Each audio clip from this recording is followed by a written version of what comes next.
Hey, what's up? Matt, and I think Eric's probably gonna watch this too. So I'll take this 12:14 I drove yesterday as a guideline to what you should be doing here on CI1, and watch until the end because I'm sure there's some info here that it's not widely known. Maybe you guys have no idea. I had no idea how it worked until like 2 or 3 months ago until I started hitting this thread. So yeah, I'll play the video first. It's an unlisted video, so I'll put the link in the description of this other video, which will also be unlisted. So let's watch through it first, and then I'll go in slow motion.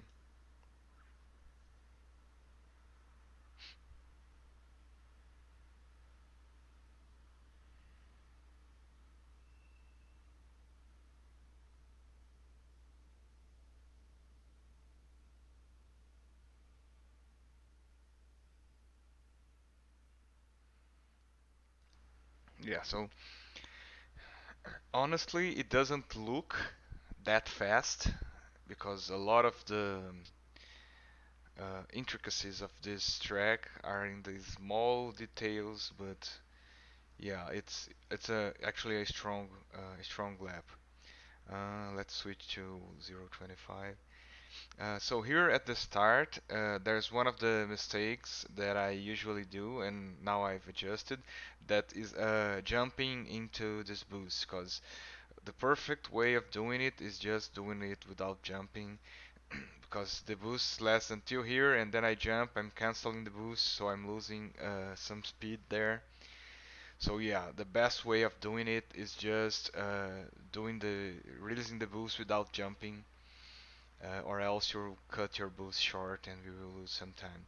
Uh, and this next corner is one of the hardest ones to max, because what you want to do when you just do a normal turn around this corner, the arch of your turning isn't exactly the arch of the curve, the corner.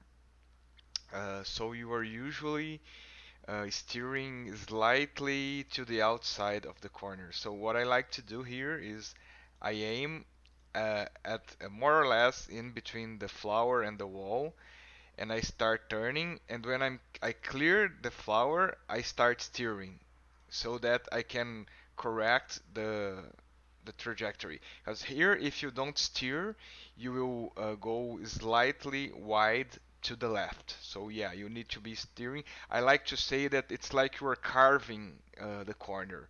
You are not going around it. You are carving it by doing these small counter steers. So counter steer, counter steer, counter steer.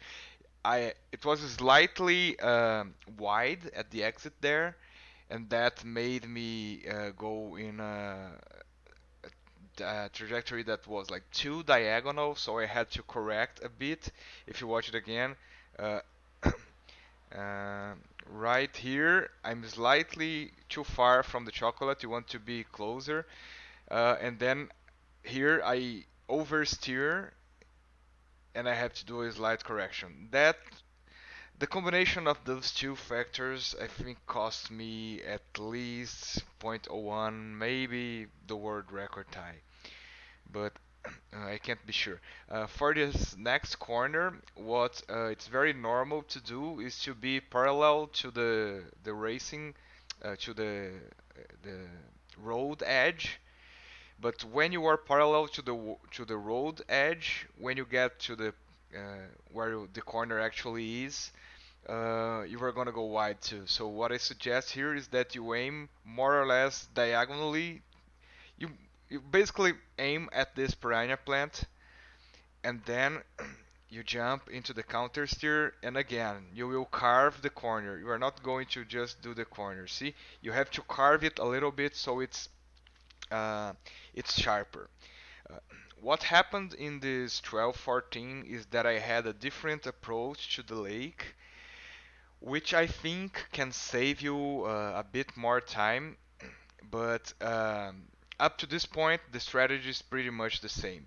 What's more common to do here is to do this corner before slightly more aggressively, so you can be more to the right here and do the lake cut in a more diagonal way. But this way I do it here, I think it's faster. It's harder, but it's faster. So you hit the bumper here, bam, and then you jump into the cut.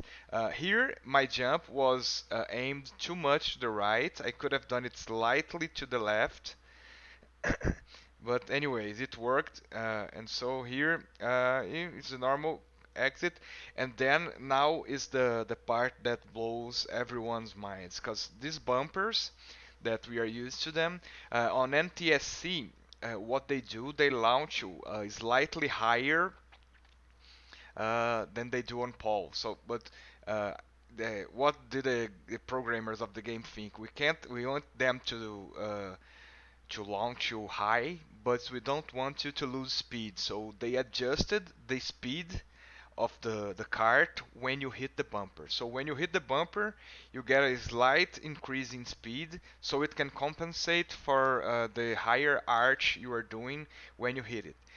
But the thing is, these bumpers they also lock your speed. So the speed you hit it on NTSC is gonna be the speed you have until you land again, plus an increment, which is this adjustment they made for so you don't lose time when you are going over one of these bumpers.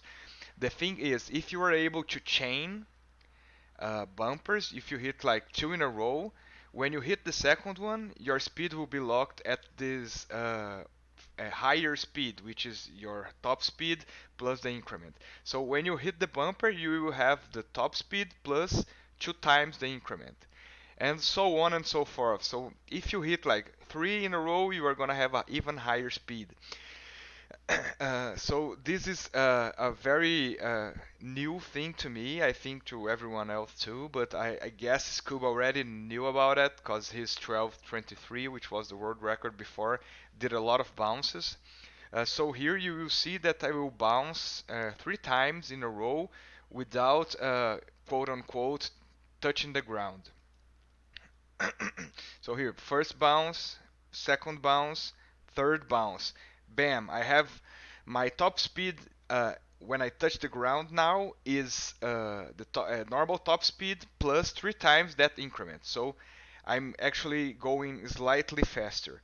And then you can't keep doing this forever, or else you won't have time to build the next boost. So bam, I got the triple bumper, which I call the strat, which I'm pretty sure is the optimal strat. And then I hit another normal bumper, which doesn't make a difference because I will get the increment in speed, but I will be going high, so it kind of evens out. Get another normal bumper without a consecutive hit, and then I hit the final bumper at a very nice angle and at the very edge of it, so I can hit it in a nice diagonal way, which makes me clear most of the wall and land into a boost. So the part after the lake here is pretty much perfect. I'd like to say it's I won't say it's perfect, but it's very well done because it's the very best bumper strat, which is the triple bumper kick I call it, and the ending was the last corner was great. So yeah, those are the small details that I would like to mention to you guys. Maybe it can help you both get a better PR. It's a very intricate track. It looks simple, but there are so many small details that you need to be aware of. Okay, so thank you. I hope it helps you guys.